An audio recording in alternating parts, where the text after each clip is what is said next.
From Tally to Cali, It's time to wake up. Wake up! Wake up! WarChant.com is your ultimate Seminole sports source. And this is Wake Up War Chant, presented by Zaxby's Now here's WarChant.com's Aslan Hajavandi. and Corey Clark.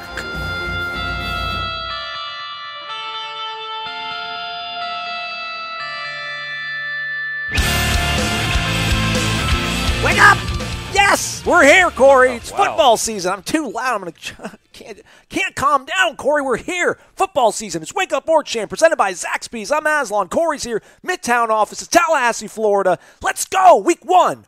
We made it, man. We made it through week 0 and that showcase on Saturday night, and now we're here week 1, ready for all the other teams to take the field.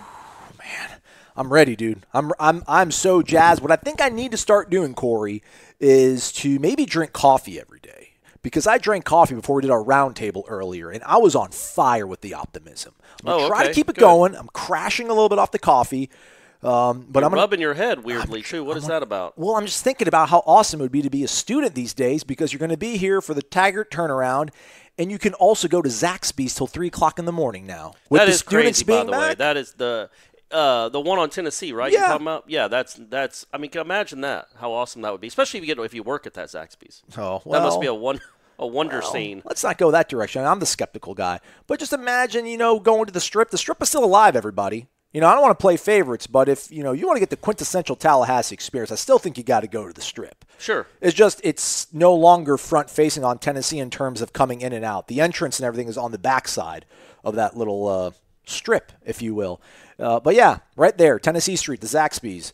When you're done partying or dancing or just hanging out with your friends, girlfriends or boyfriends, you just mosey on over to Zaxby's at 1:30 in the morning. And, I mean, that's going to soak everything up. It's really good. You're Cobb salad guy. Mm-hmm, Does it change at all if you're maybe got a couple ultras in you? I would definitely and just go straight for the fingers. Yes. So probably 2 orders. Okay. Yeah. Extra finger? I have fingers for everyone all in the right. place, depending on what kind of night it's been. Yeah, all right. I feel good. I feel better.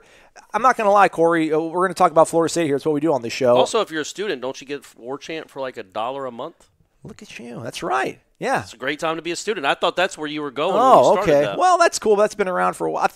I don't know. I think this stay till 3 in the morning actually might be just as old as the promotion we've been running. Yeah. Maybe not a little bit, even a little bit more sustained and established. But yeah, email us support@warchant.com from your FSU student email address, and you'll get a promo code that allows you access to War Chant. 12 months. $12 American dollars. Even if you're a grad student, PhD student, doesn't matter, law student. If you got a Florida State email address and you're a student, you can't be like a professor, shoot the email, support@warchant.com. You'll get the promo code. Let's talk a little bit about football, of course. We're going to do here on the program. We're going to talk about Florida State. Just real quick, I want to talk about the Miami-Florida game. I'm bummed out. I wanted Miami to win. And as I tried to tweet it, some people kind of came at me, whatever. At the end of the day, Florida won. But nothing is good. You can't be that bummed out. Yeah, I am. No, man. No. You see all those Miami fans with all the ridiculous stuff they wear, with their heads down in shame or disappointment. That doesn't give you a modicum of relief. They're enjoying themselves. They're I don't know, man. I don't think they watched that game and were like, "Oh yeah, we're awesome. We're a force to be reckoned with." Nothing positive comes from Florida winning unless. You need them to beat somebody to get into the playoff. That's the only time I'll stomach Florida winning. Otherwise, I want them to lose and fail in everything they do. I want them to. I want them to forget that they got to pick their kid up from daycare, and I want their kid to have a bad day from that and resent their dad for the rest of their lives. That's the angst I have towards that university. And somebody tried to ask me why is it the worst case I was on the Florida one.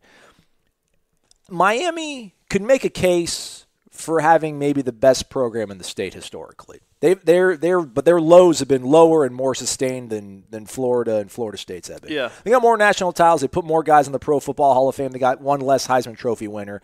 And they're obnoxious and everything, and I'm not close to them because I don't live in South Florida, so I think it's different for our friends down there. But Florida legitimately has every built-in advantage on Florida State, has so, and has no profit over Florida State to show for it, but they will insist and they will be compelled to tell you how much superior they are to Florida State when it comes to being a football program and even academically. So they're the absolute worst to me. I just don't think you hang around Miami fans enough. I don't. I feel like you've been to enough of them, I think, from being from Dan. Yeah, I mean, literally that you couldn't lose with that. I had a sarcastic tweet dialed up for whoever lost. It was like choose your own adventure. Oh, it was great. I was like, I can't wait to see how this ends. And at the establishment we were at, that last drive that Miami had, I shouldn't say this because it makes us look like jerks, but we picked it all up. But they have the napkin holders. Okay. So every time another flag came out, Ira was there too. We were picking up the napkins and just throwing them in the air like a flag. Just kept doing it. So we had probably 18 napkins on the ground that we picked up after the fourth. Whatever happened on the first. Oh, he dropped the snap on fourth down and got sacked again. Right.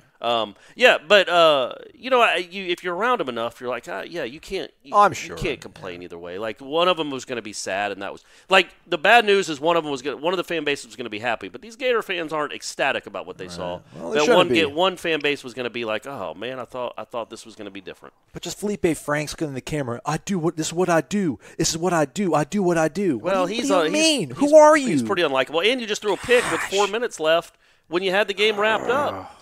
So he's pretty unlikable, and he talks smack to his own fans and the Miami. He makes a point to go to the back of the.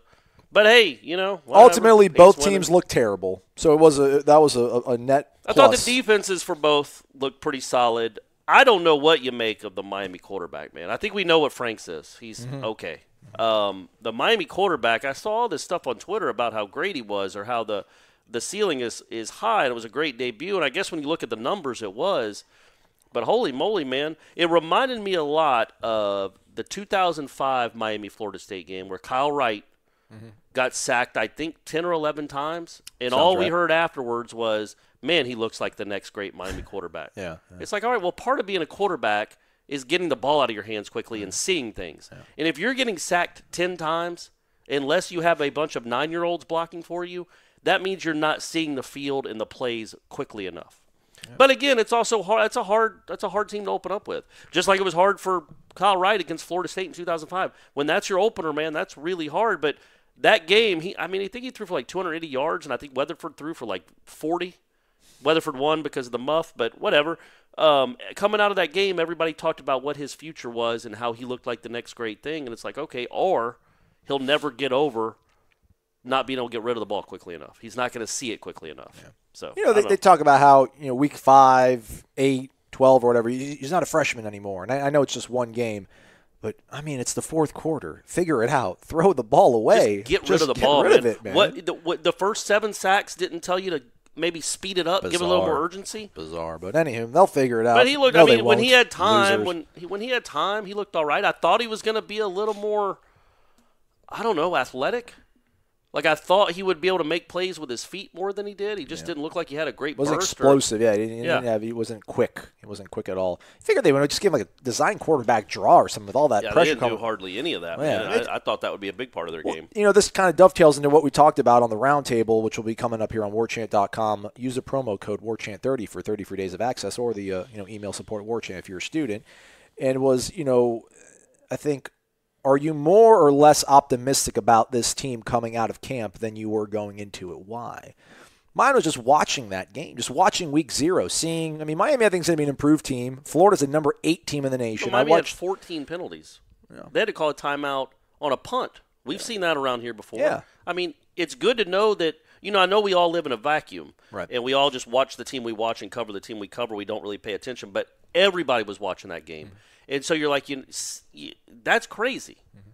So it's good to know, I guess, in a weird way that it happens to other programs too. Exactly. That was my whole thing, basically. It's just it showed you that teams have problems with clock management, game management. I watched the Hawaii-Arizona game. There was literally a moment in that game where they were down by 10, Arizona. They had a 38-yard field goal. They had full complement of timeouts with 3 or 4 minutes left, and Kevin Sumlin gets a delay of game. Doesn't use one of his timeouts, so it gets pushed back to 43. And then they get – Did he make it? They got 2 false starts, made it 53 yards. But he did make it, so he bailed them out. And I would think the thinking there is there's not much difference between a 38 and a 43. Oh, come on. And you're really going to need those timeouts. Those timeouts are more valuable than the 5 yards. I don't know. If I'm Kevin Sumlin in that instance, I'm like, man, if you can make a 38-yarder, you can make a 43-yarder, but I have to have those timeouts. You got to get the ball back. No way. You need to score. Who won that game, by the way? Hawaii. Oh, did they? There you go, Rainbows. Good job, Kevin Sumlin. Or they're not the Rainbow. Were they just Rainbow the Warriors? Rainbow Warriors? They kept calling them Rainbow Warriors. And that game ended the last play. They were on the 30-ish yard line, maybe high 20s, I don't know. And they, Khalil Tate dropped back. And Khalil Tate was a guy that a lot of folks wanted to see transfer to Florida State. I think there was a couple of people even on the message board on warchant.com that even said that was pretty much, it looked like it was a done deal that he was going to come here. And everyone talks about, oh, man, Kendall's offense is going to be amazing. Watched him play. Was not impressed. Just bad decision-making. They were +4 in turnover margin. They still lost Arizona. And, just watching him play, watching Felipe Franks play. I know the kid was a freshman, Jaron Williams. Hawaii went to their backup quarterback because they were -4 in turnovers. And I feel good about James Blackman, man. I just really do. But watching Khalil Tate was like, man, like people were clamoring for this kid. I feel better about Blackman. But the game ended with him. Sorry, he was they were on the 32-yard line or something maybe. Drops back. Everybody's going to the end zone for the Hail Mary. He takes off. I mean, he's trying to buy time to throw the ball. Right. And he turns out he's like, screw it, I'm going to run. And Rick Neuheisel, who's the color guy, is saying that he's like, he can do this. If he wants to, he can run for it. And he starts running for it. You're like, oh, man, he's like Willie Beeman out there running for it. Gets tackled at the 2-yard line. Oh, wow. It was really close. Yeah. It was a fantastic end. It ended at something like 2:09 a.m. on the East Coast. It was a beautiful Saturday. I liked it, man. I can't wait. But now, actually, I'm not going to be able to watch football because I'll be busy covering it. You'll watch some games on Saturday. Game's not till 7. You'll get to see some. It's different. I probably won't volunteer for a lot of away games. And we got 2 bye weeks, so they'll give me some time. We got some chances. I miss it. I mean, I love my job. I truly love doing what I do. It's amazing. I love the guys I work with. But man, there's something to be said about just being able to watch 13 hours or whatever of just college football on a Saturday with some of your buddies and just throwing some back. It's Amen, part brother. of being American, brother. Amen. Yeah. I'm all right. with So you. that was the reason why I feel a lot more optimistic about this team going into game week. You want to know what my answer was? Sure. Yeah. Absolutely. We have 5 questions, by the way, so we're not giving all this away for free. And I know what you said. We were at the round table together, but go ahead and let the people know what you said. Tease it. Sorry. Just that the offensive line never changed. Other than one position, there's 4 positions that appear to be locked and loaded. And I thought coming into this month that because there were so many question marks and there were so many unproven commodities that there would be a lot of mixing and matching to try to find the best group. But it sure seems like that Clements found really quickly who he liked at these positions, and it's been pretty steadfast throughout, and those are his 5 guys. You got to have you got to have togetherness when you're on the offensive line. You got to have cohesion, and it would seem like there's 6 guys battling for 5 spots, and the first 4 are all known. It's just who's going to be the right guard. That's what it seems to be. We might get out there at practice the next time we're at practice, and everything's changed. But it sure seems like that they got 4 guys that they really like at those. I don't know, really like might be strong. That they're okay with at those spots, and Dante Lucas or Mike Arnold at right guard. Yeah, that was good. That was a good one for sure. And by the way, folks, I was much more succinct in the round table. Yeah, you usually are. But this is your outlet to really go. Let my hair down. I like it. By the way, folks, as we record this on a Sunday evening, we have not talked to Willie. Willie will have his press conference at noon on Monday, so we do not know who the starting quarterback is going to be. But Corey Clark, with the wonders of editing and technology, we've gone ahead and reconvened to slip this little segment into the podcast. About 30 minutes after we recorded what I thought was a really good sort of game week opening program, Willie Taggart and Florida State went ahead and announced their starting quarterback. So we do know who it's going to be. Let them know, Corey, if they don't know already. It's going to be our man James Blackman from Belglade, Florida. You might remember him from 2017. Woo. And he was ACC Player of the Week in his one start in 2018. Is that good? Going 1 for 1 in that? Yeah, no, he had one chance to win it. I guess not Player of the Week. He was like Back of the Week. They got like 8 awards, but right. I think he was Back of the Week or Quarterback of the Week or something. Whatever it was, whatever he was up for, he won. Good for him. He threw for 400-something yards and 3 touchdowns, mainly to Tamori and Terry because he's smart. By the way, it might be disjointed. Like later on in the podcast, we might be talking in the past tense about how we don't know who the quarterback's going to be, but we know. We I thought you were going to edit that. Aren't you going to edit that? I've gone through and I think I've cut. Well, then it also takes away context. I don't know. people work with us here, man. I don't want to go back and listen to 45 minutes of me talking. You barely like listening to me talk for 45 minutes live. 45 seconds with you. But I would also say, like, in our defense, who announces the starting quarterback on a Sunday night at 9:45? Like, we thought we were in the clear, folks. Like, he's got a press conference later on today, tomorrow, Monday morning, Monday afternoon, noon. Wouldn't that make the most sense? But I guess the thinking is maybe they already told it to the team, or they already told it to both of them. And so if that's the case, you might as well get ahead of it, which is fine. It's just odd. I don't know that I can remember a starting quarterback being named on a Sunday night for any program. But, Florida State likes to do things different. That's cool. Yeah, Conspiracy Aslan thinks that this is the takeaway juice from the local media. This is so they own the story. They don't want anybody else breaking it or having the – I mean, not that it's too much of a breaking hard news story, but, they don't want 30 outlets tweeting about it, providing analysis when they could just be like, boom, suck on that. We got it. Good for them. Good for them. All right, so just, we mentioned in the parts that you're not going to hear, I think, because I think I edited out. I would have been absolutely shocked. I asked Corey on a scale of 1 to 10. I said I would have been a 9. If it was Hornibrook, I would audibly probably gasped in the back row if he would have said Alex Hornibrook is our starting quarterback. To me, this is the best decision Willie Taggart has made since he got to Florida State. But it also had to be the easiest. I don't care what anybody said how close the battle was. There's no way this kid sits behind the disaster of what the 2018 offense was and then waits behind a transfer. Say what you will, it's all about production. I get it. You can't play favorites. But there is no discernible Alex Hornibrook. There's nothing that we saw. And again, I think we talked about this maybe later in the podcast. Some people like to think that, the media only sees a little bit of practice. They don't see the whole picture. When we see enough to make judgments based on this, James Blackman throws the football better than Alex Hornibrook. He's been with Kendall Browse a few more months, 15 more practices more than Alex Hornibrook, so surely he's got a better feel for things. I mean, yeah, you would think. And when you asked me that on a scale of 1 to 10, how surprised I'd be if I was Hornibrook, I think I said an 8. You did. But I said I wouldn't make an audible gasp, but I would leave the press conference. I would stand up and walk out in the middle of the press conference just because it would hurt my feelings. Like, again, we have to say this. I don't know if you kept this part in there. You might have about my feelings about all the quarterback transfers. Yes, I did. I know that. But this was a kid that didn't transfer last year. Bailey Hockman transferred, but James Blackman stuck it out. And to me, that's really good for other quarterbacks around the country to see a kid stick it out at the place he really wants to be and get rewarded for it. Now he gets to be the quarterback. He didn't get usurped by a transfer quarterback. He didn't get pushed out of the way. It's his job, at least for the time being. And hopefully he plays well and he has it for the whole year and stays healthy.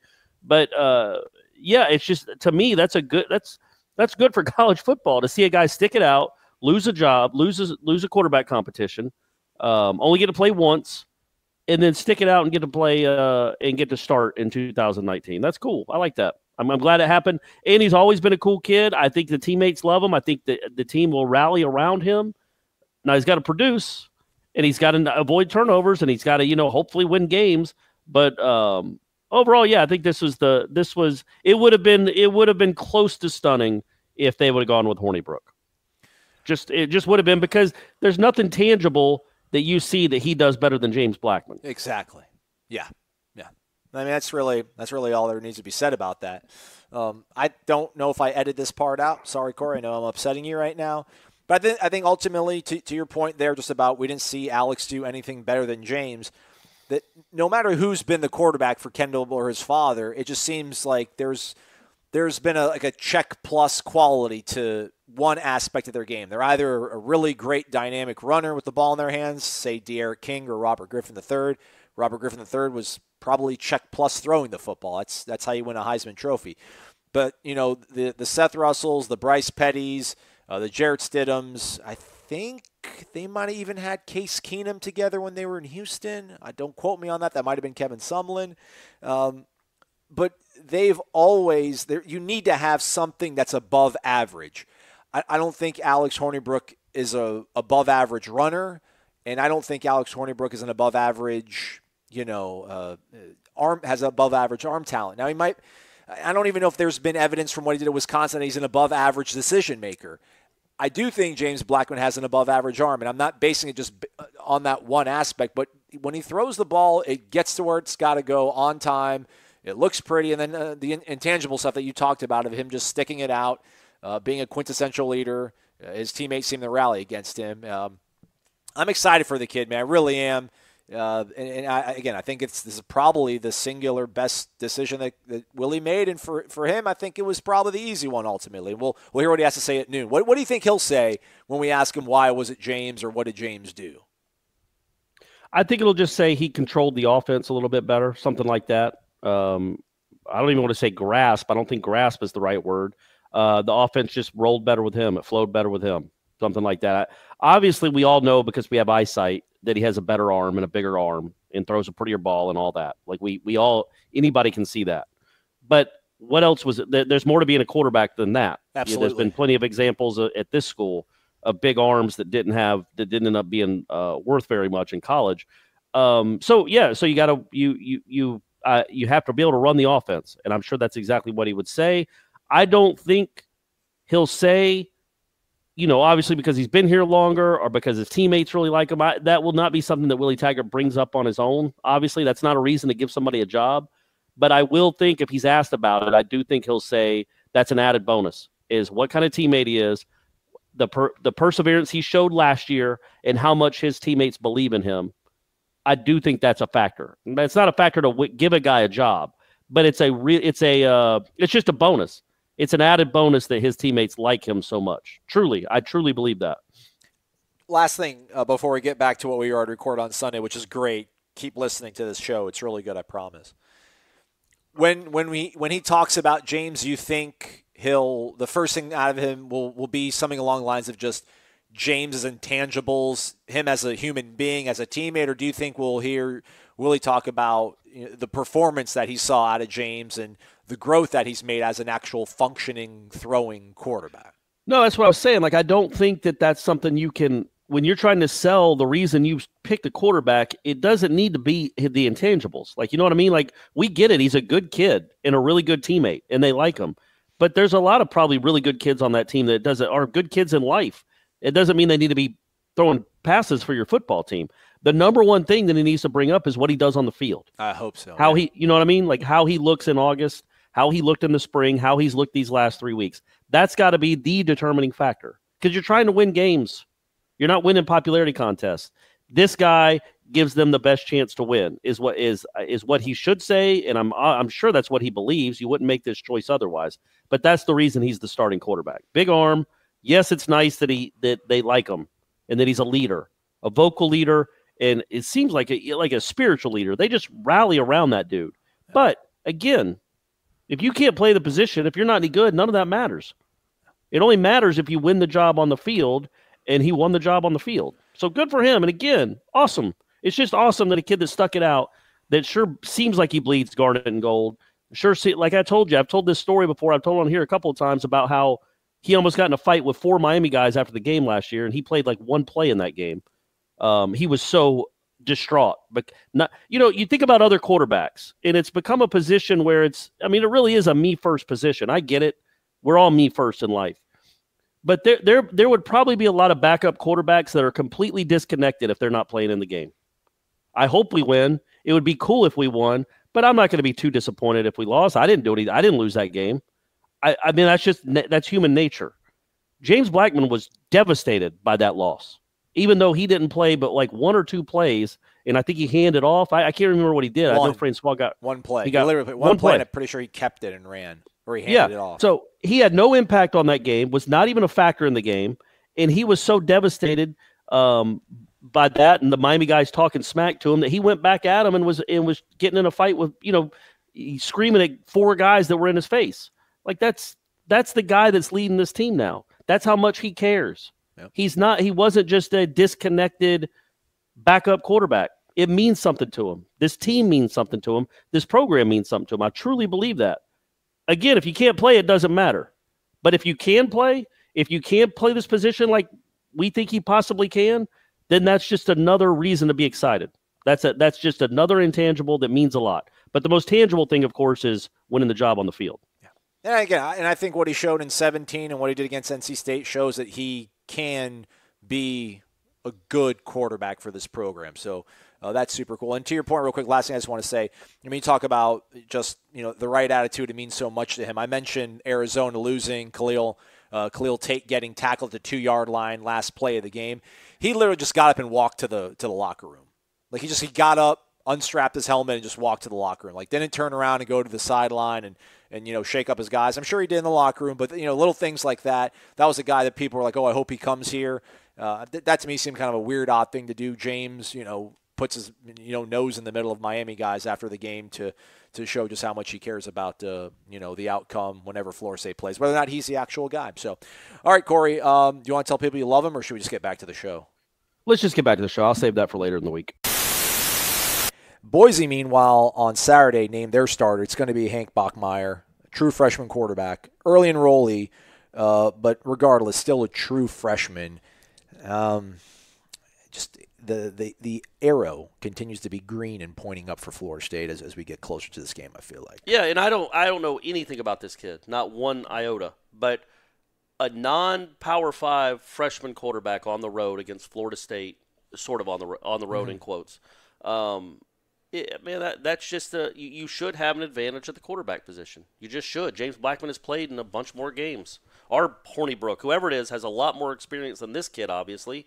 And you're running a defense that you can blitz from multiple angles against a kid that has never been on a field with this kind of talent. And you hope that translates to confusing them and causing some turnovers. And, whatever they're going to – are they even going to have like a gimmick? Whatever their gimmick they come up with for turnovers, you hope they break it out at least a few times on Saturday, because you're going up against a true freshman quarterback. Yeah. That's hard, man. It's hard.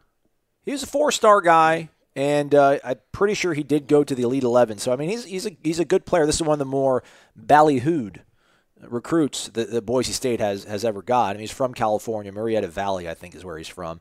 Let me see here. He's, even before his senior season, he had thrown for over 10,000 yards, 124 touchdowns with just 21 picks. Also ran for 21 touchdowns in 3 years of high school football in a pretty talent-rich state. So don't want to totally undersell, but again, I mean, if you got to pick stuff out of a barrel, man, I'll take the team that's playing the true freshman quarterback. And I would say the same thing about Aaron Rodgers, Jameis Winston. Like, you're making your first start in that environment. That's all I'm saying. He might end up being the number one pick in the NFL draft in 3 years. I don't know.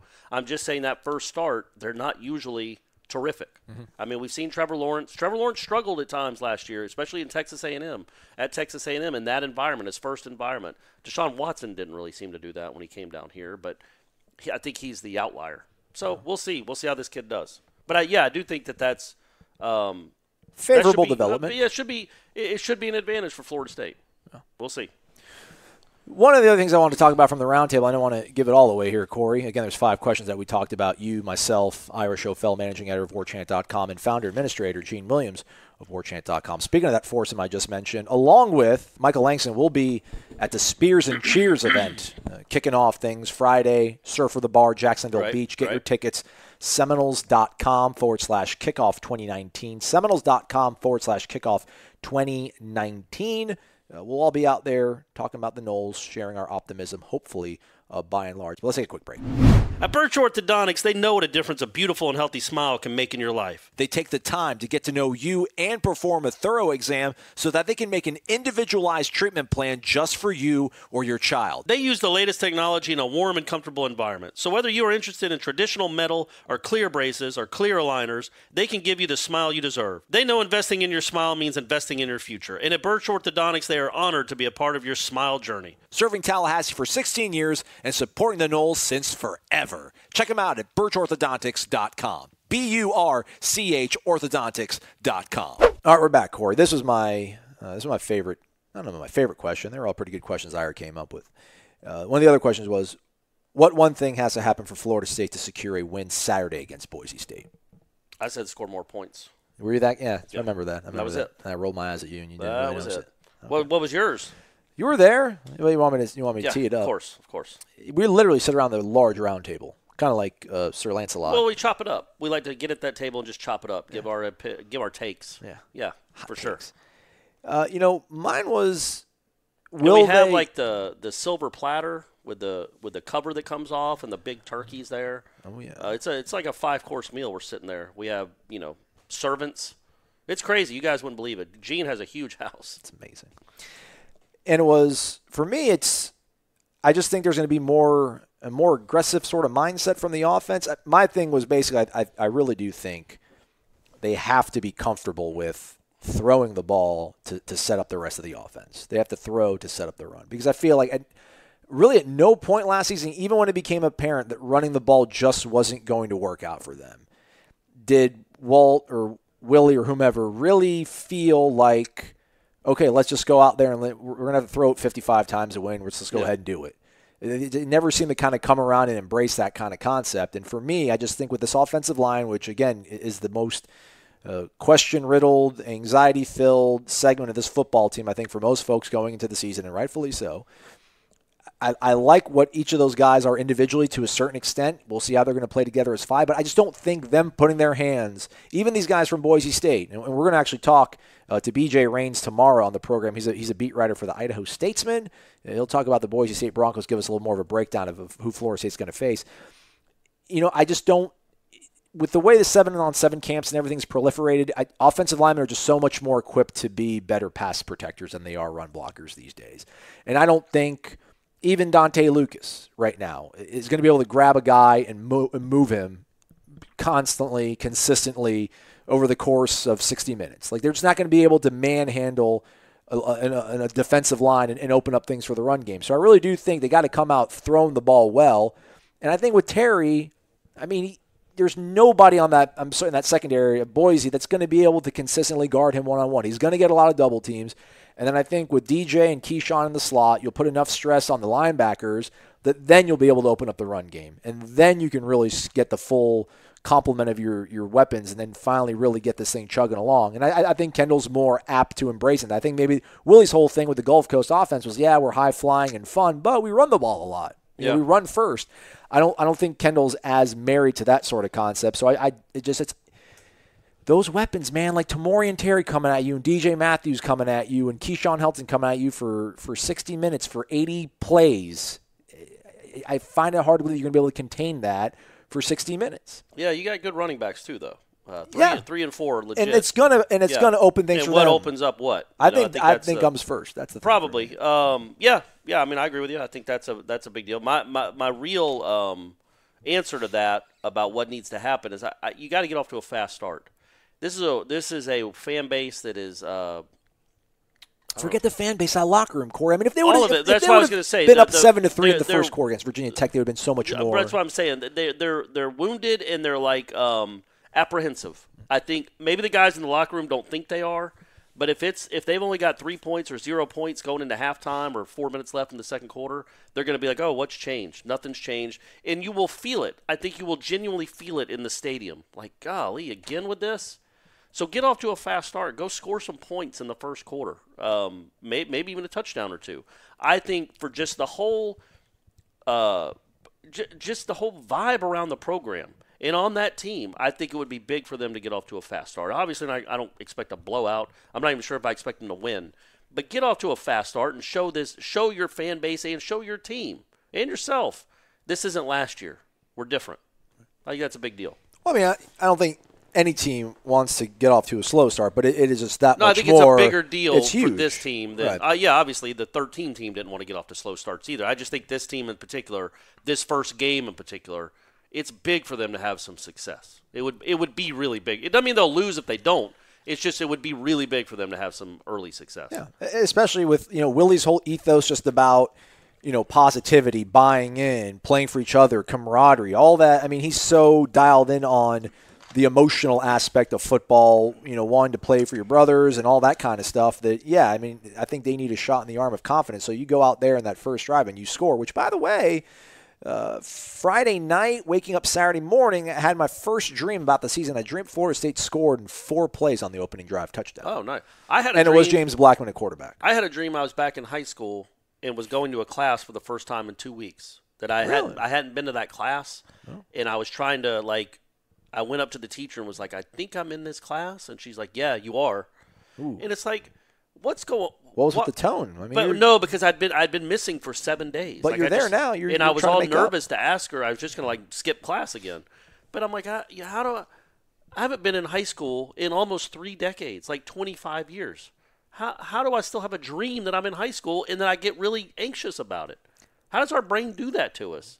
I always have the dream about I didn't graduate. Like I forgot to take a class, and I was. No, that too, yeah. Happens all the time. Or I roll into a test and haven't studied at all, and I have no idea what I'm doing. Yeah. I have that test. I have that dream probably once a month. Yeah.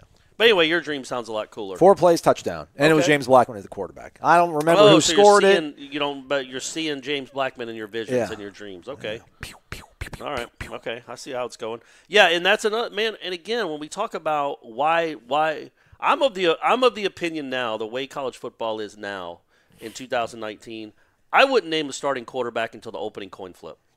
I'd have both of them warming up. I'd say I might even flip a coin and act like, oh, whatever if it lands on tails, it's you. Even though I know my guy, I'm going to make sure it's one of those quarters that's both tails. Okay. Whatever it has to be to make sure my guy gets in there. But I'm going to literally say, look, guys, you have been so good. It is back and forth. I have to flip a coin. James, your tails. Alex, your heads. And you have just a quarter with 2 tails. Okay. And you go, okay, it's tails. James, you're going. Alex, you have to stay ready. You have to stay ready. You're probably going to play some too. Otherwise, they're gone. See ya. These thin-skinned quarterbacks, my gosh, I lost a job. I can't stay with my brothers, quote-unquote. I've been working out with my quote-unquote brothers for a year now or 2 years now, but, I lost the job. I can't go. I got to go anywhere else. And then I'm going to go do to a quarterback at that school what just got done to me. Yeah, that happened in Washington. It happens everywhere. Jacob Eason. Yeah, he's like, I lost my – and Eason's a little different because Fields was coming too. So it wasn't just that he lost it to Fromm. It's like, they got another hot shot coming in. But still, the same thing. So he's like, I lost my job. I got to go back home. And then he does it to a kid who loses the job and then literally leaves the program 7 minutes later. Yeah. I know I'm supposed to be evolved and understand it, and I do. I understand Kelly Bryant transferring. I just didn't understand. I hated the timing of it in the middle of a flipping season, but I understand that. But at the same time, it's like there's some life lessons to losing out and still battling, and maybe you're needed. That happens a lot. It just does. It happens a lot. Sean McGuire won a couple games for Florida State, and then got to start for like the second half of his senior season. Yeah. Or no, his junior season. And then he lost again to DeAndre and didn't get to play at all, and kind of. So maybe he should have transferred. Well, he got hurt. He got hurt too. Yeah. Tua and Jalen last year. Tua goes down the SEC championship game. Jalen has to come there and spark them so they can actually make the playoff. Comes to bail him out. And he stayed the whole season. Yeah. When it was his turn to play, he made a huge difference. Got them into the playoff. And then I think wasn't that the SEC championship game? Yeah. And now he's at Oklahoma. He's in a better position because he knew but he at least stayed through the year. I just can't imagine in August just bailing. You can work it out with your coach and say, okay, I appreciate it. I know I lost the job. I'm going to try to win it every day in practice. But if I don't, can you not play me? I would love to keep this year. So can you not play me more than 4 games unless you absolutely need me? I don't think that's too much to ask. And I think most coaches, like if Hornibrook loses the job, it'd be crazy if he transferred. He could only go to like an NAIA school. He'd have to drop down. If he did, he could. He'd have to redshirt, which would be crazy. But still, or the other way around, if Blackman lost the job, I think if Blackman was like, "Hey, can you? I'm hanging because I know you think you'll need me, and I think we'll need me, and these are my guys, these are my brothers, these are my teammates. I want to be a part of this team, but only play me if you really need me because you got 4 games. I get 4 games to redshirt. Well, he's already used his redshirt though. It's over. No, I didn't mean that. I guess literally. I didn't mean him specifically. Okay. I just meant figuratively that kind of situation. Well, it was funny because I did see somebody on the message board talking about the whole Hornibrook and James thing, and I think they were talking about, what if it really is Hornibrook, and someone's like, well, what if James transferred because of that? And then somebody said something along the lines of, to lose a lot of respect for a guy who transfers out, and this is what would make me hate football. He's like, I think if that happens, I'm going to really start hating college football. And I was like, well, why? Because he left. Alex Hornibrook left his situation to come down here. Yep. So they're doing the same thing to James, and then James is going to go do it to someone else. But I get it, and it's the reality, and we understand it. But it's also, it makes it, these coaches have to know that they're recruiting a kid that as soon as he doesn't win the job is going to go somewhere else and try to steal somebody else's job. I like it. I don't know. I'm really conflicted about it. Like, I don't like it, but I understand it, if that makes sense. Because I might do if Brady was in a situation where he wasn't going to play, I don't think I would let him transfer a week before the season started. I don't even understand the point of that. I might have like I'm running the show. Right. I might have him maybe have a conversation with the coach if they have a good relationship and say what I was just talking about. Like, look, I love what we do. These are my guys. I want to be here in case I'm needed. But if Alex stays healthy the whole season, maybe don't play me just to burn my shirt. And I think most coaches would be like, okay, yeah, sure. Some might be you're either all in or out. But I think most would understand that because it's 2019. But I wouldn't want him leaving August 25th because he lost the job. I just don't know what, that just bothers me. But I admittedly am an old man, and I know that maybe I don't see things the way that young people in 2019 see them. So was Willie like playing chess then with Blackman by redshirting him last year so that he has less leverage to leave this time around? Because, if they played James, if they would have, say, after Syracuse. I'll never understand what they did last year. Yeah. I don't think James Blackman is a guy, and I might be completely wrong, I don't think James Blackman is a guy they see being the quarterback in 2021. Right. Which is what saving him in 18 would lend you to that he's going to be the quarterback in 2021. I don't think Willie Taggart. Fifth-year senior quarterback, probably. I don't think he's thinking like that. So I'll never understand what happened last year. I really won't. It was a weird way they handled that. He played so well in the one game and then was just gone again for the rest of the season. So, yeah, I don't know. And it's weird. That's where college football is. Like, would you be surprised if Willie announces that on Monday, that on Tuesday or Wednesday we get other news about one of the quarterbacks leaving and Jordan Travis is now your backup? There's no way Alex Hornibrook leaves. He has no plan B. Okay, how about this? The better example, if one of the Boise quarterbacks transfers. I think one already has. Already? I think. What if the kid's terrible? What if he goes out and throws 4 picks in the half? What if James Blackman or Hornibrook wins the job and goes and throws 3 picks and twists an ankle? What if he throws for 4 touchdowns and lights it up and then, But your life is still the same. Like, you're still not going to play for anyone this year. That's true. So be with your team. I don't know. I get it. I know. As I'm saying this, I'm like, God, you're such an old man. You're such an old man with these dumb ideas about loyalty and all that because these coaches aren't loyal to the players. These programs aren't loyal to the players. You just saw a whole city boo one of the best quarterbacks that's ever played in their franchise because he deems at 29 he's in pain and can't do it anymore, and he gets booed, which is just insane. So I get it. So as I'm saying that now, I'm like, you know what? All you guys go transfer and have fun. You don't owe anything to fans, and you don't. But it's just it's a bummer that you don't get to develop depth. You don't get to wait around for a Charlie Ward anymore, or Danny Cannell that wouldn't play till they were redshirt juniors. You just don't. That's not college football anymore. By the way, the Florida State soccer team was the first live broadcast on the ACC network. And they won 1-0 over Wisconsin in overtime. 1-0, sorry. 1-0. They goose-egged them with the girl, is it Berkeley? Was she from like 25 yards out was a crazy shot. Malia Berkeley. Oh, I was right. Good. Look at you. You're really good at that. See, that's the thing. I always defer to you without even checking anything, really fact-checking you, because that happens so many times. You're like, I think it's that. And you look at it, yeah, sure enough it was. Yeah. I was right. I thought it was Berkeley or Barkley, but I nailed it. Berkeley. I was right. But it was a rocket shot from like 25 yards out, I'd say. It was a crazy goal. Let me ask you this, and then we'll go off into the sunset because I don't have a lot more to talk about. But you mentioned, obviously we only get to see 30 minutes of practice. They probably practice for 2 hours. Mm-hmm. We're going to even see less of that, I think, now that the season has started. I think we're only going to be able to see 2 periods. So that's what they want to do. God bless them. how much can they really? How much can be?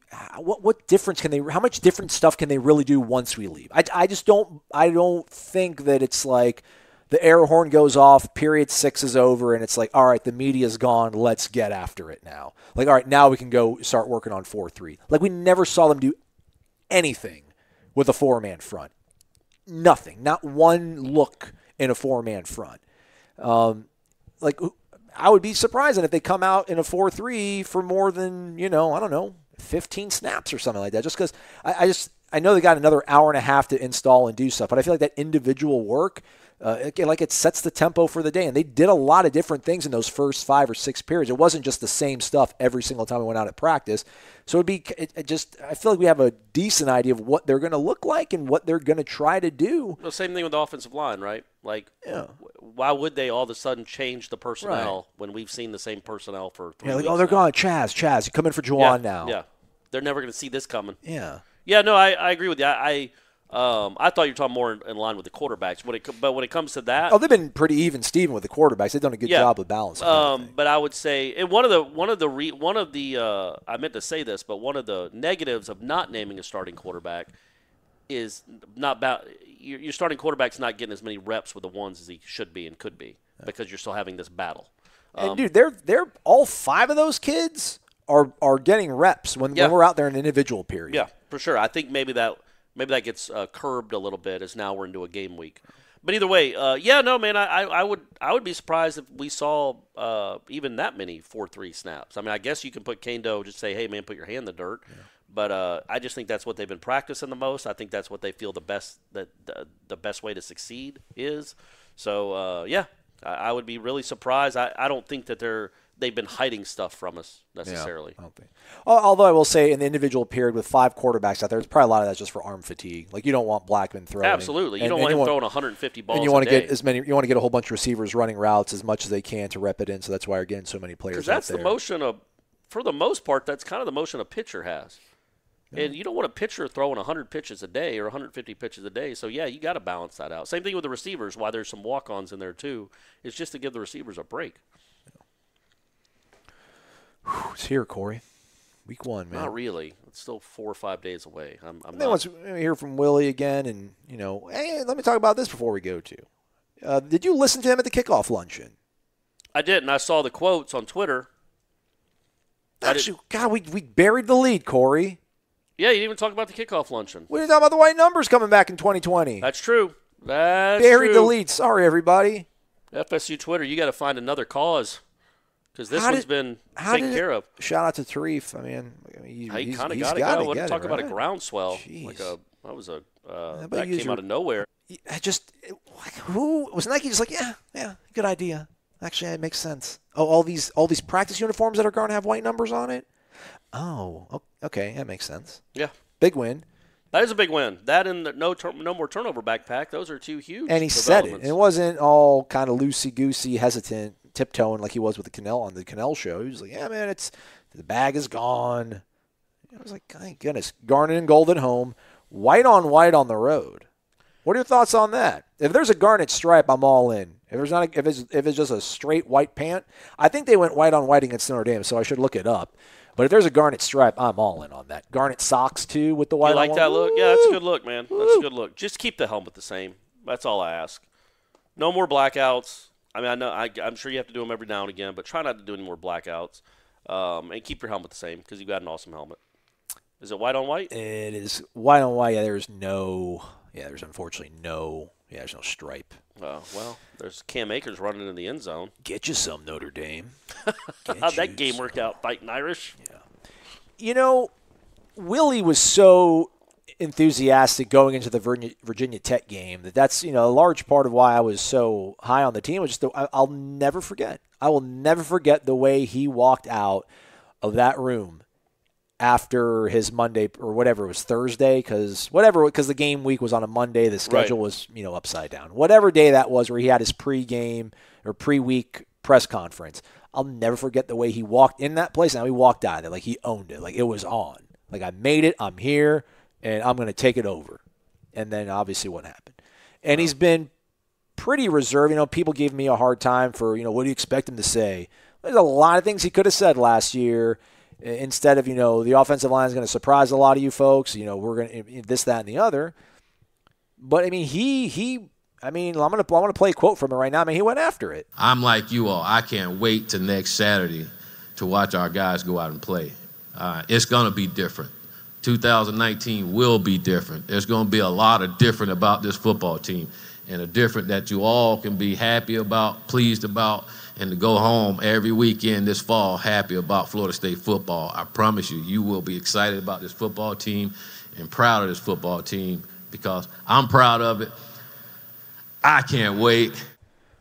I promise you're going to be excited about this football team. You're going to go home every weekend, proud of this football team. Now, I'm not saying that he said they're going to go 12-0 en route to Charlotte. But you're not saying they're not either. No, I'm not. I haven't heard him be lost the game yet. I haven't heard him be even that remotely upbeat. And he mentioned the whole thing again about, they haven't had one bad practice. I disagree with that. But you don't know. I haven't heard him that fired up, that upbeat since he walked out of that museum room again before Virginia Tech. Yeah, I think part of it, man, is the setting. It's more like a pep rally than a press conference. But I do think that, well, it wasn't a press conference. It's essentially a pep rally. So you're not going to say, look, guys, bear with us again. It might get worse before it gets better, like Scott Frost said in Nebraska.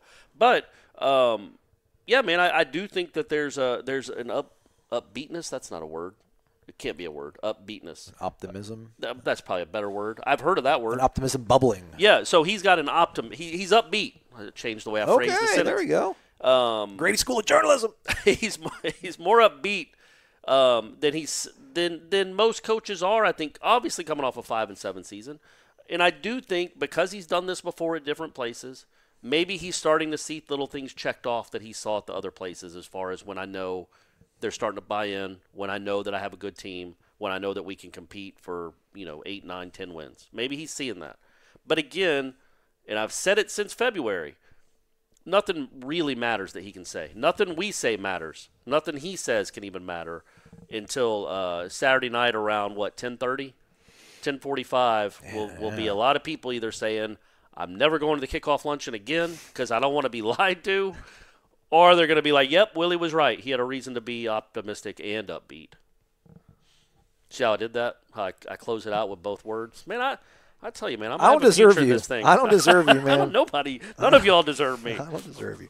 All right, man, let's go out there and let's talk to Willie, see what he has to say. It's here, everybody. Thanks for hanging in there with us the entire offseason. We tried to make it entertaining. I think we did a pretty good job. There were a lot of nice people. I should say this. I was at the Jeff Cameron Show appreciation party on Saturday night, and there were a lot of people that came up and thanked me. And, well, you weren't there, but if you had been there, they would have thanked you too. But did anybody say, wake up? A couple people. All right. So yeah, I had a nice conversations with people that said they were a big fan of the show. Awesome. So we appreciate all that. Heck yeah. I drank a little bit. Yeah. Maybe a couple too many Mick Ultras. I don't remember the names, but I remember your faces. And thank you for saying hello. Heck yeah. All right. Again, folks, you can come hang out with us before game Friday night. Surf of the Bar, Jacksonville, Florida. We'll all be there. Check out Seminoles.com/kickoff 2019. Corey just dropped the mic. He's ready to go as well. Thanks for listening. We'll catch up with you all tomorrow. Unlike fanny packs, bowl cuts, and troll dolls, the sensation is back, only at Zaxby's. The Sensation Salad and the new Sensation Filet Sandwich features hand-breaded chicken, Asian slaw, wonton strips, and citrus vinaigrette, and both are served with an egg roll. The Sensation Salad and the new Sensation Filet Sandwich meal, for a limited time, only at Zaxby's. And skip the line when you order ahead on the Zaxby's app or on Zaxby's.com.